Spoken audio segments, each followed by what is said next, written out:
Hello students. AP के अगले अगले लेक्चर के लिए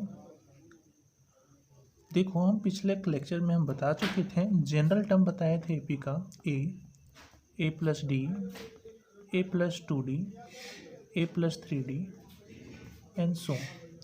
ये था जनरल टर्म, जहाँ पे ए जो था आपके लिए फर्स्ट टर्म का काम कर रहा था, और डी यहाँ पे जो आप यूज कर रहे हो उस डी को मैंने बोला था कि कॉमन डिफरेंस। क्यों कॉमन डिफरेंस हम इसको बोल रहे हैं? ये जो फिक्स नंबर है,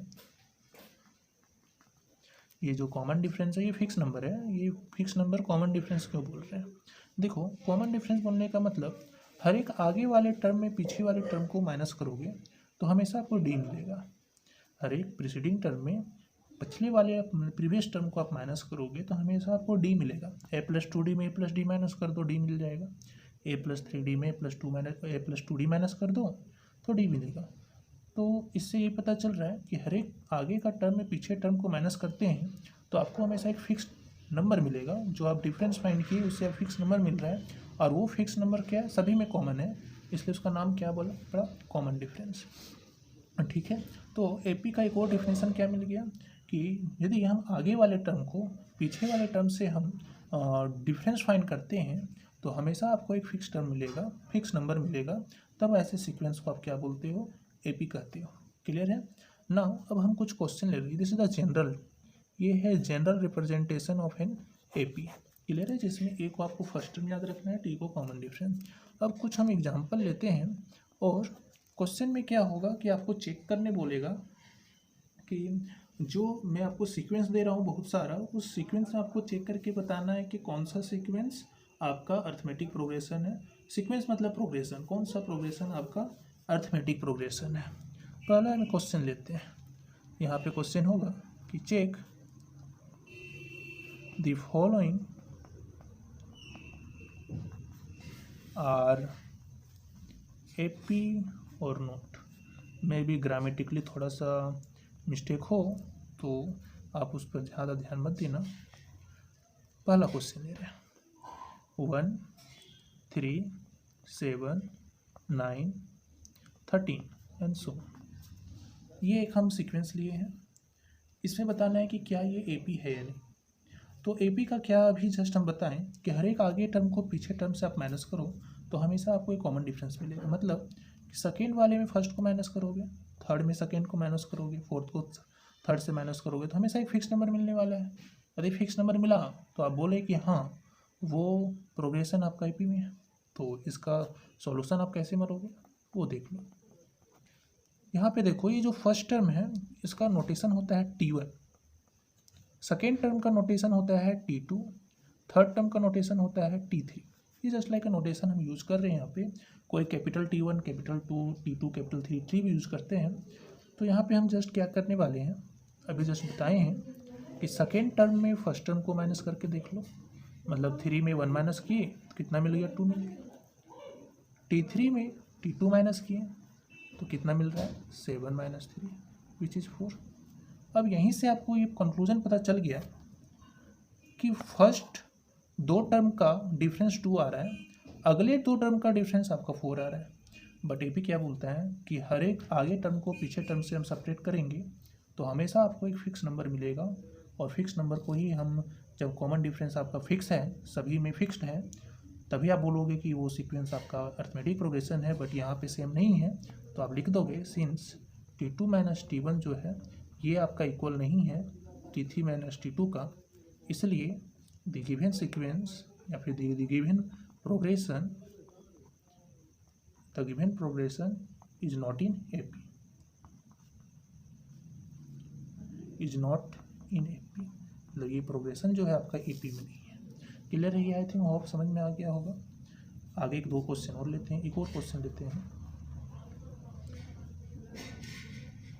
√2, 2√2, 3√2, 4√2 एंड सो। चेक करना है कि क्या ये एपी में है या नहीं। सेम टाइप से सोचेंगे, सेम टाइप से काम करना है जो पिछला बार बताए थे। T2 माइनस T1 तो 2√2 माइनस √2, √2 कॉमन ले लिए तो यहाँ पे मतलब 2 है, यहाँ पे 1√2 है, तो आपको क्या मिल गया, √2 मिल गया। T3 माइनस T2 करेंगे, 3√2 माइनस 2√2, फाइनली कितना मिल गया, फिर से आपको √2 मिला। T4 माइनस T3 करेंगे, 4√2 माइनस 3√2, यहाँ भी आपका √2 मिलेगा। एटलीस्ट आप क्या करोगे, 3 टर्म्स तक आपको कॉमन डिफरेंस फाइंड करके दिखा देना है, और तीनों सेम है। बहुत सारे टर्म होगा तो सब में नहीं करना है, क्योंकि बहुत सारा बार आप कर लोगे, ऐसे नहीं करना। आप एटलीस्ट 3 तक दिखा दो, इनफ है। तो आपको ये पता चल जाएगा कि हाँ, कि हर एक आगे पीछे को हम सबट्रैक्ट कर रहे हैं तो हमेशा हमको एक फिक्स नंबर मिल रहा है, मतलब कॉमन डिफरेंस हमको मिल रहा है, जो क्या है √2। तो आप बोलोगे कि हाँ ये AP में है। T2 minus T1 equal to T3 minus T2 equal to T4 minus T3. Therefore, the given progression is in AP. I hope ये समझ में आ गया होगा, इज इन AP। क्लियर है? कैसे कोई सीक्वेंस दिया हो या प्रोग्रेशन दिया हो, उसको आप AP में चेक करोगे। आई होप क्लियर है। अब हम क्या करने वाले हैं, कुछ फॉर्मूले को डिराइव करने वाले हैं, थोड़ा सा ध्यान दे दो, ठीक है। कैसे ध्यान दोगे, सो देखो, अभी हम बोलें फर्स्ट टर्म हम बात किए, तो फर्स्ट टर्म के लिए आप क्या लिए, मतलब कि जनरल AP क्या है, A plus D, A plus 2D, A plus 3D and so on. यहाँ पे फर्स्ट टर्म जो हम बोल रहे हैं T1, ये आपका A है। सेकेंड टर्म T2, ये आपका A प्लस D है। थर्ड टर्म आपका क्या है, T3, A प्लस 2D है। फोर्थ टर्म आपका है A प्लस 3D। इसी टाइप से कोई पूछा कि आपका nth टर्म क्या होगा, nth टर्म कुछ भी हो सकता है, मतलब कोई बोला 7th टर्म क्या होगा, 10th टर्म क्या होगा, 110 टर्म्स क्या होगा। इस टाइप से एक जनरल हम फॉर्मूला ड्राइव करने वाले हैं। जनरल कोई किसी क्वेश्चन को सॉल्व करने के लिए यूज होगा। तो आप देखो ध्यान से, इन सबको ध्यान दो कि कैसे हम एक फॉर्मूला भी ड्राइव करेंगे। फर्स्ट वाले टर्म में देखो ध्यान से, इसको हम क्या ऐसे लिख सकते हैं, 1 माइनस 1 इंटू डी। फाइनली 1 में 1 माइनस हुआ, 0 मिल गया, 0 इंटू डी तो 0, फाइनली आपको यही मिल रहा है। इस वाले को हम ऐसे लिख सकते हैं, 2 माइनस 1 इंटू डी, क्योंकि 2 में 1 माइनस करेंगे तो 1 आ गया, 1 into D that is D, तो A प्लस डी हो गया। सिमिलरली इसको भी हम लिख सकते हैं, सेम टाइप से इसको भी हम लिख सकते हैं। मतलब ये हुआ कि मेरा जो nth टर्म आने वाला है, इस वाले को आप ऑर्डर को देखो, फॉलो करो। क्या 4 टर्म था तो 4 में 1 माइनस हो रहा है, थर्ड टर्म था तो 3 में 1 माइनस किए, सेकेंड टर्म था तो 2 में 1 माइनस किया। तो nth टर्म का हम बात कर रहे हैं, तो इसका मतलब कि A plus n minus 1 into D हो रहा है। इसका मतलब जनरल टर्म आ गया कि किसी भी AP का nth टर्म फाइंड करना हो, किसी भी AP का nth टर्म फाइंड करना हो तो आप इजीली फाइंड कर सकते हो, ठीक है। इससे हमको क्या पता चल गया कि nth term of an AP क्या है, nth टर्म आपका क्या होगा, A plus n minus 1 into D. ये आपको याद रखना है। इसी को हम डिराइव करने के लिए ये बातें हम बताएं आपको। आई होप ये समझ में आया होगा कि कैसे nth टर्म को, मतलब कि Tn आपका क्या हो गया, A plus n minus 1 into D. Clear है? आई होप ये समझ में आया होगा। ये nth टर्म है, ठीक है ना। इस n में n जो है आपका पोजीशन बताएगा, और n पोजीशन में जो वैल्यू होगा वो आपका nth टर्म है। क्लियर है? नाउ अब इस क्वेश्चन, मतलब इस वाले को देख के अब हम कुछ क्वेश्चन बनाने का प्रयास करते हैं। जैसे देखो यहाँ पे, if first term of an AP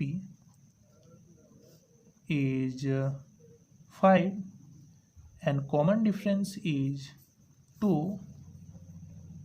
then find its nth term। ठीक है, इसमें फाइंड, यहाँ पे हम एक और क्वेश्चन ले लेते हैं, फर्स्ट सेकेंड थर्ड, थर्ड नहीं 13 टर्म ले लेते हैं। ठीक है, इसका सॉल्यूशन करके देखते हैं कैसे इसको बनाते हैं।